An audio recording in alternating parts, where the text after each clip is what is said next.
ছবিটা ভাঙলেন কেন আপনি? আমি ইচ্ছে করে তো ভাঙি নাই। এই পুরো বাড়িতে আমার মায়ের একটা চিহ্ন তো আর বাকি রাখলেন না আপনারা। এভাবে কেন বলতেছো বাবা?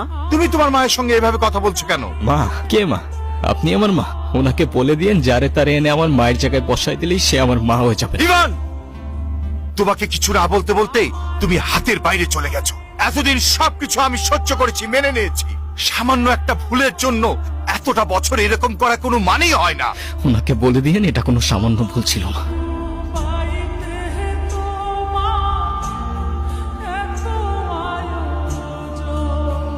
এখনই তো অ্যাক্সিডেন্ট হয়ে যেত, তারপর দোষটা হইতো আমার। আরে আজও এখনো দাঁড়ায় আছেন কেন? সরেন। সরি। নাম কি? নূপুর। এভাবে একা রাস্তায় দাঁড়িয়ে আছেন কেন? কোনো সমস্যা? আপনি কোন দিকে যাচ্ছেন? আপনি কোথায় যাচ্ছেন? রূপগঞ্জে। আপনি চাইলে আমি আপনাকে ড্রপ করে দিতে পারি। কি হলো, কোনো ঝামেলা নাই তো?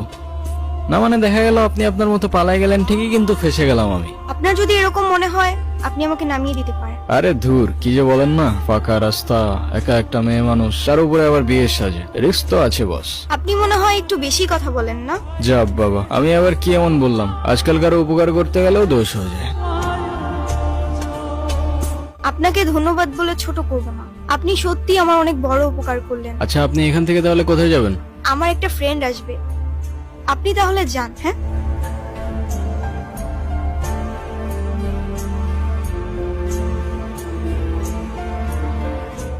আপনারা আমি কই জানি দেখছি, বুঝছেন? ও মনে পড়ছে, আপনারা আমি টিভিতে দেখছি, টিভিতে। চলেন, আমার মা দেখলে আপনারা মেলা খুশি হবে। চলেন। ওই, সমস্যা কি তোর? ওনারা ডিস্টার্ব করতেছিস কেন? কেরে কেরে তুই আমার কলার ধরছিস কেরে? এইটা আপনার ফ্রেন্ড, ওর জন্য আসছিলেন? না, উনি আমাকে অনেকক্ষণ ধরে বিরক্ত করতেছে। এই বউ, এটা কে? ওই, কি লাগে ও তোর? আফা, আফা, উনি আমার আফা হয়। হ্যাঁ, মেয়ে দেখলে মাথা ঠিক থাকে না? না, বিরক্ত করতেছিলি কেন? বিরক্ত নয় তো গুরু, আমি ওনাকে প্রোটেকশন দিচ্ছি। এলাকা তো ভালো না, মাল করে ভরা। তোর প্রোটেকশন দেওয়া লাগবে না, যা তুই যা, ফোট। গরো 50 টাকা দেন। এ বাবা তুই যা। আপনি আবার এদিকে একা একা চলে আসছেন কেন? আপনার ফ্রেন্ড আসে নাই? আপনিও কি ফলো করতেছেন আমাকে? হ্যাঁ, আমিও ফলো করতেছি আপনাকে। নেন। সরি, আসলে আমার একদমই খেয়াল ছিল না। একটা কল করা যাবে?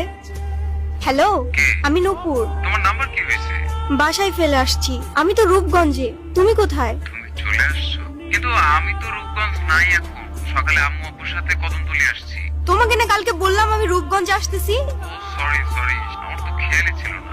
তো আমি এখন একা কি করব এখানে? আরে আমি তো আছি, টেনশন করো না। তুমি এক কাজ করো, শ্যামপুর স্টেশনে আসো, ওইখান থেকে আমরা একসাথে বানায় যাবো। আচ্ছা ঠিক আছে।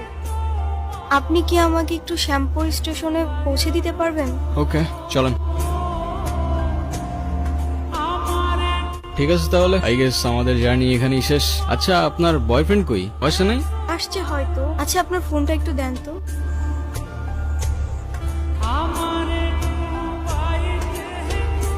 হ্যালো, কি হয়েছে, তুমি কল ধরতেছো না কেন? আমি স্টেশনে এসে দাঁড়ায় আছি। তুমি চলে আসছো। আসলে একটা প্রবলেম হয়ে গেছে, বুঝছো? প্রবলেম মানে? আসলে দেখো, বাসায় সব জানাইছি। আম্মু বলতেছে যে মেয়ের বাপ মায়ের পরিচয়টাই নাই, সেই মেয়ের আমি ঘরে তুলতে পারবো না।